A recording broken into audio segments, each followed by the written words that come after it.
আমি কিন্তু already 111 kilo ride করে ফেলছি। ওরে ভাই, ব্রিজে দেখি প্রচুর প্রচুর গাড়ি। এখন যাওয়া কি ভালো ঠিক হবে? এই ব্রিজগুলো তো আবার লোড নিতে পারে না। গতবার একবার ভাঙছিল এটা। এই ব্রিজগুলোতে উঠতে আমার ভয় লাগে। Hello Motovlogbashi, welcome back to my another brand new video and also welcome to my Facebook page and my YouTube channel. এখন আমি যে জায়গায় আছি এটা হচ্ছে খাগড়াছড়ি।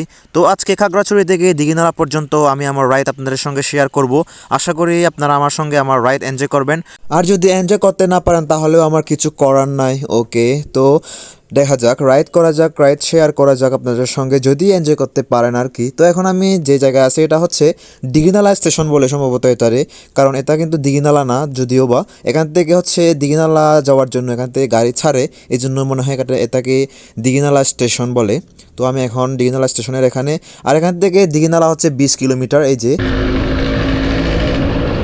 আর খাগড়াছড়ির এই দিঘিনালা স্টেশন ক্রস করার পরে শুরু হয়ে গেছে চাঁদের গাড়ির গর্জন।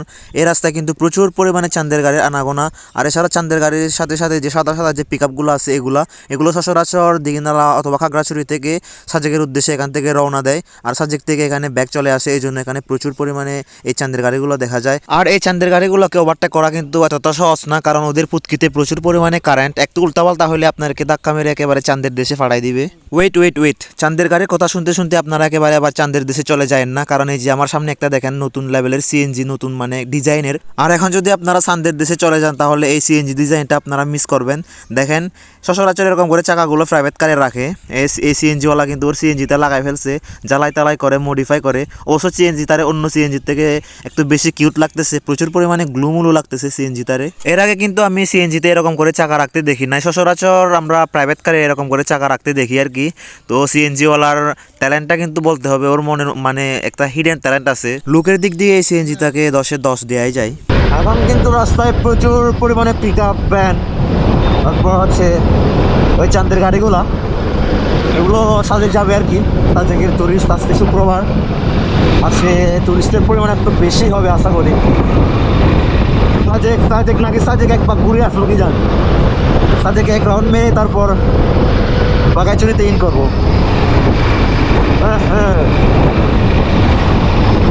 সাজেক যেতে হলে এখন আমার দিঘিনালা থেকে 3 লিটার ফুয়েল নিতে হবে।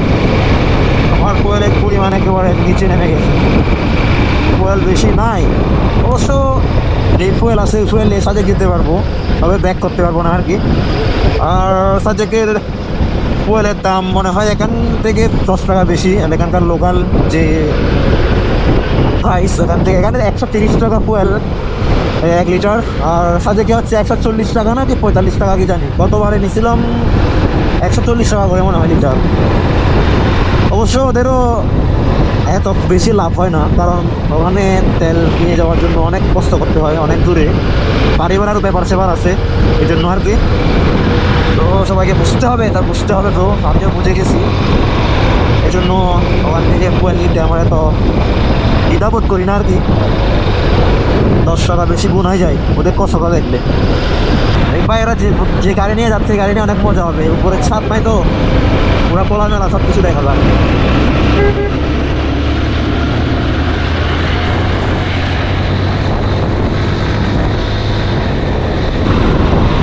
And guys, finally welcome from Noakhali. এই যে এটা হচ্ছে আমাদের 3 পার্বত্য জেলার নোয়াখালী আর কি।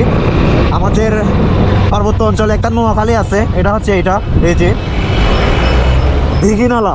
দিঘিনালার অপর নাম হচ্ছে নোয়াখালী। তবে বাঘাইছড়ির একটা নাম আছে, যখন পৌঁছবো তখন আপনাদেরকে জানাবো এটা। কিন্তু এখানে কি জ্যাম লেগে গেল রে ভাই। আচ্ছা, আমি কি আমার ফ্রেন্ড একটারে কল দিব?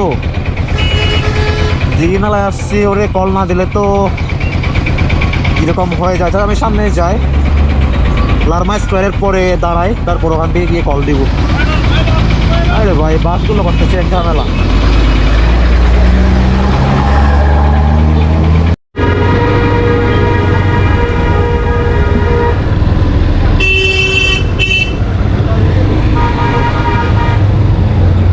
এখানে দাঁড়ানোরও দেখি ওয়ে দেখতেছি না,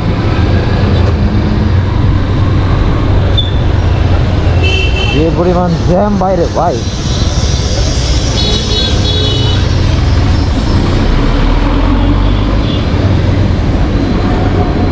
তো জ্যাম লাগে কেমনে, এত জ্যাম লাগে কেমনে। আমি কিন্তু অলরেডি 111 কিলো রাইড করে ফেলছি, উইথাউট কোনো মানে রেস্ট নিই না আর কি। এক নাগারে রাইড করতেছি আর করতেছি সকাল থেকে। 110 কিলো চালালাম রেস্ট না নিয়ে। ও দারুণ। ওরে ভাই ব্রিজে দেখি প্রচুর প্রচুর গাড়ি, এখন যাওয়া কি ভালো আছে ঠিক হবে। এই ব্রিজগুলো তো আবার লোড নিতে পারে না, গতবার একবার ভাঙছিল এটা। এই ব্রিজগুলোতে উঠতে আমার ভয় লাগে। ওরে ভুট্টা চাষ করতেছে, ভুট্টা ভুট্টা এখান থেকে প্রচুর পরিমাণে ভুট্টা হবে আশা করি। আরে না রে না রে না রে না না না না, এখানে কি রেস্ট নিব আমি? তো কফি খাওয়া যায় এখানে। ওরে যন্ত্রণা রে, ব্রিজটা পুরো দুলতেছে যে ভাই, ভয় লাগতেছে আমার। তাড়াতাড়ি পার হইতে পারলে হলো।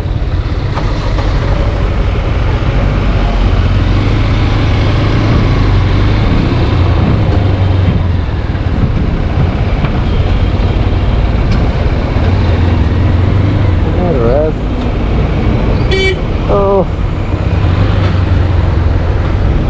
আচ্ছা,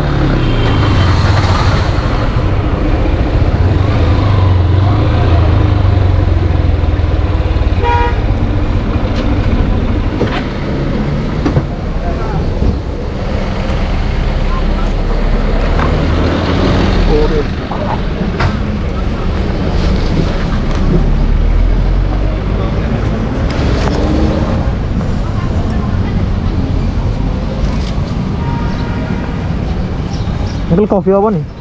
मोरे कॉफी कोई कॉफी मिलो कल के ओ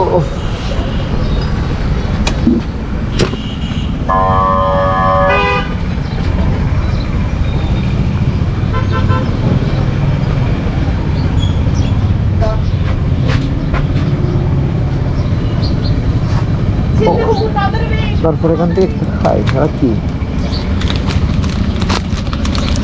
সকাল থেকে কিছু খাই নাই।